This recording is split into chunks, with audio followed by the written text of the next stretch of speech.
अस्सलाम वालेकुम स्टूडेंट्स। आज का जो टॉपिक है वो है ट्रूथ टेबल।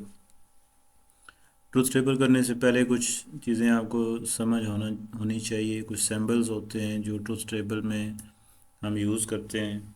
ये एक टेबल है जिसमें कुछ सिंबल्स के बारे में बताया गया है। इसको पहले समझते हैं, फिर ट्रूथ टेबल पे जाएंगे।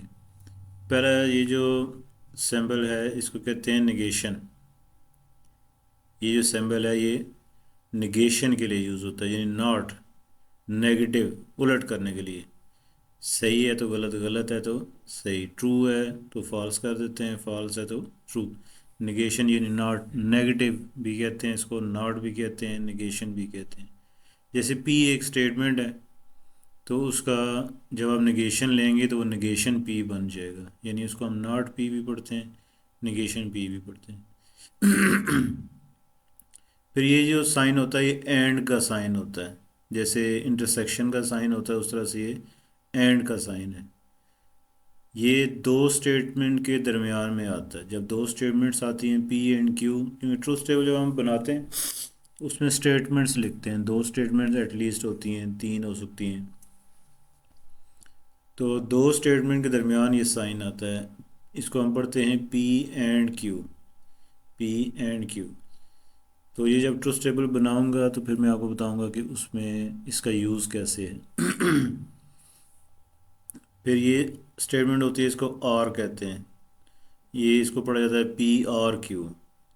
फिर ये एक स्टेटमेंट होती है implies that, if, then. P इसको हम वैसे हम पढ़ते हैं पी इम्प्लाइज क्यू। सिर्फ आप ये चीज़ याद रखें, पी इम्प्लाइज क्यू। ये बाई कंडीशनल है, जहाँ पे दोनों साइड पे एरो है, ये सिंगल एक साइड पे एरो जा रहा है। ये पी इम्प्लाइज क्यू है, ये डबल एरो है, इसको बाई कंडीशनल कहते हैं क्योंकि दोनों साइड पे इसका एरो है। ये बाई कंडीशनल है। P if and only if Q, इसको पढ़ा जाता है P if and only if Q. अब इनका यूज़ कैसे है कि जैसे निगेशन का हमने पढ़ा था कि वो निगेशन का मतलब नॉट, उलट कर देना। अगर एक स्टेटमेंट है पी, कोई भी जो स्टेटमेंट होती है या तो वो ट्रू होती है या फॉल्स होती है, उसकी दो ही कंडीशंस होती हैं। अगर जो पी स्टेटमेंट ट्रू है, जब उसका निगेशन लेंगे तो वो फॉल्स हो जाएगा। अगर स्टेटमेंट फॉल्स है, निगेशन उसका ट्रू हो जाएगा। ये निगेशन का काम है। फिर नेक्स्ट हमने एक स्टेटमेंट पढ़ी थी पी एंड क्यू। इसको कंजक्शन कहते हैं। इसका यूज़ कैसे है कि जब दो स्टेटमेंट्स होंगे तो उन दो स्टेटमेंट के दरमियान में ये साइन आएगा एंड का। तो जब हम दो स्टेटमेंट लिखते हैं, पहले हमने ये देखा ये सिंगल स्टेटमेंट है, पी एक ही स्टेटमेंट है पी, इसके साथ क्यू नहीं है, कोई दूसरी स्टेटमेंट नहीं है। तो सिंगल स्टेटमेंट को लिखने का तरीका होता है, उसकी दो ही ऑप्शन होती हैं, या ट्रू होगी स्टेटमेंट या फॉल्स होगी। फिर उसकी ये निगेशन आ गई, ट्रू वाली फॉल्स बन गई, फॉल्स वाली ट्रू बन गई। जब दो स्टेटमेंट्स होती हैं तो फिर लिखने का तरीका ये होता है कि आपने पी को दो दफ़ा ट्रू लिखना है, दो दफ़ा फॉल्स लिखना है। और क्यू को फिर आपने लिखना है, जब तो ट्रू लिखना है फिर फॉल्स लिखना है, ट्रू लिखना है फिर फॉल्स लिखना है। इसी तरह तीन स्टेटमेंट्स भी आ जाएंगी, यहाँ आ जाएगा पी, यहाँ क्यू आएगा, यहाँ आर आ जाएगा। फिर तरीका ये होता है कि चार दफ़ा आपने पी को ट्रू लिखना है, चार दफ़ा फॉल्स लिखना है। स्टेटमेंट्स डबल होती रहती हैं, यानी अगर एक स्टेटमेंट है तो उसकी दो पॉसिबिलिटीज़ हैं, ट्रू एंड फॉल्स। दो अगर स्टेटमेंट हैं तो पॉसिबिलिटीज़ मल्टीप्लाई हो जाती हैं। एक स्टेटमेंट की दो पॉसिबिलिटीज़, दूसरी स्टेटमेंट की दो पॉसिबिलिटी। जैसे पी एक स्टेटमेंट है, इसकी दो पॉसिबिलिटीज़ हैं, ट्रू या फॉल्स। क्यू एक स्टेटमेंट है, इसकी भी दो पॉसिबिलिटीज़ हैं, ट्रू हो सकती है, फॉल्स हो सकती है। तो ओवरऑल जो आउटकम्स होती हैं फिर वो मल्टीप्लाई होती हैं, दो स्टेटमेंट पी की, दो स्टेटमेंट क्यू की, तो टोटल फोर स्टेटमेंट बन जाती हैं। जैसे यहाँ पे अब इसको फिर लिखने का तरीका ये होता है कि हम पी को पहले दो दफ़ा ट्रू लिखते हैं, दो दफ़ा फॉल्स लिखते हैं, फिर क्यू को ट्रू लिखते हैं, फॉल्स लिखते हैं, ट्रू लिखते हैं, फॉल्स लिखते हैं। इसी तरह अगर तीन स्टेटमेंट हों तो दो स्टेटमेंट ट्रू या फॉल्स पी की हो जाएंगी, दो स्टेटमेंट ट्रू या फॉल्स क्यू की होंगी, दो स्टेटमेंट ट्रू या फॉल्स आर की होंगी। वो टू मल्टीप्लाई टू एट बन जाएगा। तो एट टोटल स्टेटमेंट बनेगी उसकी, ये आउटकम्स बनेगी। उसको लिखने का भी तरीका ये होता है कि 4 टाइम्स यहाँ पे ट्रू लिखेंगे, फिर नीचे 4 टाइम्स फॉल्स लिखेंगे। क्यू जब लिखेंगे तो 2 दफ़ा ट्रू लिखेंगे, फिर 2 दफ़ा फॉल्स, फिर 2 दफ़ा ट्रू, फिर 2 दफ़ा फॉल्स। आर जब लिखेंगे तो फिर वो ट्रू फॉल्स, यानी पहले को 4 टाइम्स ट्रू, 4 टाइम्स फॉल्स, फिर इसको 2 times true, 2 times false, 2 times true, 2 times false, फिर उसको सिंगल लिखना है, ट्रू फॉल्स। अच्छा ये जो एंड स्टेटमेंट है इसका क्या रोल है? एंड स्टेटमेंट का रोल ये है कि जब पी ट्रू हो, क्यू भी ट्रू हो, दोनों ट्रू हो तो फिर इसका आंसर ट्रू होगा, अदरवाइज फॉल्स होगा। एक कंडीशन बस याद रखनी है, बाकी चीज़ याद नहीं रखनी है आपने। एंड के केस में एक चीज़ आपने याद रखनी है, जब दोनों स्टेटमेंट ट्रू हों तो आंसर ट्रू आएगा, अदरवाइज फॉल्स। यहाँ पे आप देख रहे हैं सारे फॉल्स हैं। तो सिर्फ एक चीज़ याद रखनी है कि पी ट्रू कब होगा, पी एंड क्यू ये ट्रू कब होगा, जब पी ट्रू हो, क्यू भी ट्रू हो, तो ये ट्रू होगा, अदरवाइज फॉल्स होगा। चाहे कोई एक फॉल्स हो जाए या दोनों फॉल्स हो जाएं तो ये फॉल्स हो जाएगा। यहीं से जो आर वाली स्टेटमेंट है उस यहीं से आप समझ लें कि यहाँ पे अगर आर की स्टेटमेंट आ जाए ना, जैसे ये एरो इस तरह से उल्टा इसको कर देना, तो आर की स्टेटमेंट बन जाती है। आर इसका उलट है। आर में ये होता है कि जब दोनों फॉल्स हों तो फॉल्स, अदरवाइज ट्रू। नेक्स्ट वो टेबल बना होगा, ये है आर का टेबल, डिसजंक्शन कहते हैं इसको। इसमें बस आपने एक बात याद रखनी है कि जब दोनों फॉल्स हों तो फॉल्स, अदरवाइज ट्रू, आर के केस में। एंड के केस में हम कहते हैं जब दोनों ट्रू हों तो ट्रू, अदरवाइज फॉल्स। एंड के केस में हमने कहा था जब दोनों ट्रू हों तो ट्रू, अदरवाइज फॉल्स। आर के केस में हम कहते हैं जब दोनों फॉल्स हों तो फॉल्स, अदरवाइज ट्रू। ये बात आपने याद रखनी है। ये इम्प्लाइज दैट की कंडीशन है।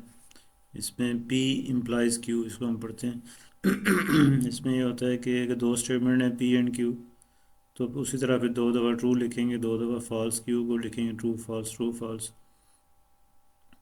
पी इम्प्लाइज क्यू जब हम लिखते हैं तो उसका रूल ये है कि अगर फर्स्ट स्टेटमेंट ट्रू हो, सेकंड फॉल्स हो तो false.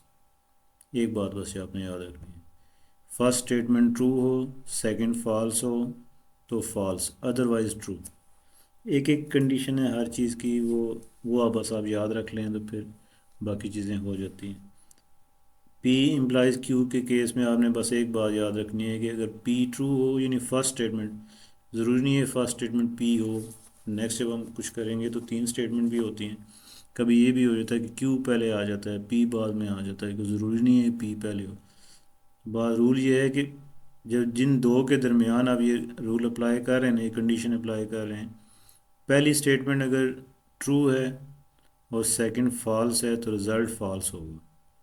First true, second fall तो फॉल्स, अदरवाइज ट्रू। ये इसकी कंडीशन होती है पी इम्प्लाइज क्यू की या इम्प्लाइज दैट के लिए। ये रूल है कि फर्स्ट स्टेटमेंट ट्रू हो, सेकंड फॉल्स हो तो आंसर फॉल्स आता है, अदरवाइज ट्रू आता है।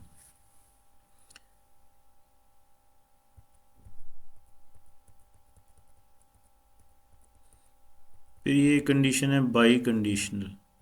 बाई मीन्स टू, दोनों इस पे साइड पे ये एरो होता है। अब यहाँ पे देखें क्या हो रहा है कि पी, ये इफ़ एंड ओनली इफ़, इसको हम पढ़ते हैं P if and only if Q. इसका रूल क्या है? इसका रूल ये है कि जैसे हम पी एंड क्यू के दरमियान अप्लाई करते हैं ना, पी अगर ट्रू है, क्यू भी ट्रू है तो आंसर ट्रू है। पी फॉल्स है, क्यू भी फॉल्स है तो आंसर ट्रू है। तो इसका मतलब ये होगा कि इसका रूल ये है कि अगर दोनों का साइन एक जैसा होना चाहिए, या दोनों स्टेटमेंट ट्रू हों तो रिज़ल्ट ट्रू आएगा, या दोनों स्टेटमेंट फॉल्स हों तब भी रिज़ल्ट ट्रू आएगा। अदरवाइज जब स्टेटमेंट डिफरेंट होंगी तो फिर फॉल्स होगा। बाई कंडीशनल के केस में दोनों स्टेटमेंट सेम होनी चाहिए, या दोनों ट्रू हों तो आंसर ट्रू, दोनों फॉल्स हों तो आंसर ट्रू, अदरवाइज फॉल्स।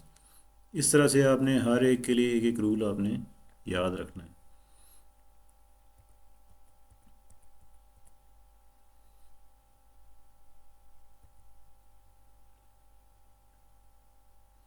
तो ये है conditional related with a given conditional. Let P implies Q be a given conditional, then Q implies P is called the converse of P implies Q. Converse क्या होता है कि P implies Q है या Q implies P है, तो हम कहेंगे let P be a given conditional, then Q implies P is called converse of P implies Q. इसमें आपको क्या समझ आई बात कि जस्ट आपने पोजीशन चेंज करनी है कि अगर P implies Q लिखा है तो उसको Q implies P कर देना, ये उस स्टेटमेंट का कन्वर्स हो जाएगा. इसी तरह इन्वर्स करना है. इन्वर्स करना है तो इन्वर्स का रूल ये है कि अगर एक स्टेटमेंट है P इम्प्लाइज Q, तो उसका इन्वर्स होगा negation P implies negation Q. इसमें स्टेटमेंट्स को शिफ्ट नहीं करना, दोनों के साथ निगेशन लगा देना है. जिसके साथ पहले से निगेशन होगा उसका निगेशन ख़त्म हो जाएगा, यानी उसका नेगेटिव लेना है किसी भी स्टेटमेंट का. जब हम कन्वर्स कर रहे हैं तो कन्वर्स में क्या कर रहे हैं, P इम्प्लाइज Q का कन्वर्स है Q इम्प्लाइज P, उसमें जस्ट पोजीशन चेंज कर रहे हैं, शिफ्ट कर रहे हैं. और जब इन्वर्स कर रहे हैं तो स्टेटमेंट्स को शिफ्ट नहीं कर रहे, शफल नहीं कर रहे आपस में, उनका निगेशन ले रहे हैं. अगर P इम्प्लाइज Q है तो उसका इन्वर्स होगा negation P implies negation Q. और अगर इसके साथ पहले से निगेशन होता है, फॉर एग्जांपल ये होता है P इम्प्लाइज निगेशन Q, तो फिर ये बन जाता है निगेशन P इम्प्लाइज Q. उलट करना होता है, अगर पहले से निगेशन है तो वो निगेशन इसका हट जाएगा. फिर एक चीज़ होती है कंट्रा पॉजिटिव. कंट्रा पॉजिटिव में ये होता है कि अगर स्टेटमेंट है P इम्प्लाइज Q, क्योंकि हम P इम्प्लाइज Q का पहले हमने कन्वर्स फाइंड किया, फिर इन्वर्स फाइंड किया, अब कंट्रा पॉजिटिव फाइंड कर रहे हैं P इम्प्लाइज Q का. कंट्रा पॉजिटिव क्या होता है कि अगर P इम्प्लाइज Q एक स्टेटमेंट है तो उसका कंट्रा पॉजिटिव होगा negation P implies negation Q. यानी इसमें क्या हुआ कि हमने P Q को शफल भी किया और उनके साथ निगेशन भी लिया. तो यहाँ तक ये स्टेटमेंट्स को आप माइंड में रखें. नेक्स्ट लेक्चर में फिर मैं आपको ये ट्रूथ टेबल बनाना भी सिखाऊंगा कि ट्रूथ टेबल कैसे बनाया जाता है. Thank you. अल्लाह हाफिज़.